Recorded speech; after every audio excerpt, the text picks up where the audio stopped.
Ciao! Davanti a me ho una Fiat 500X. In questo video ti mostrerò come regolare il sedile.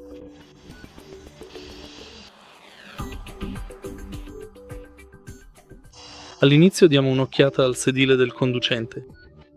Proprio qui abbiamo la prima leva, grazie alla quale possiamo abbattere il sedile. Poi abbiamo questa leva, grazie alla quale possiamo cambiare l'altezza del sedile.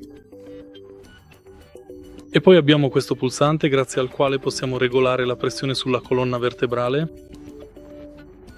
Questa parte si muove in avanti o indietro. Infine abbiamo questa leva proprio qui, grazie alla quale possiamo cambiare la distanza del sedile. E fondamentalmente è tutto qui. Se hai trovato utile questo video, lascia un like, un commento e iscriviti al canale.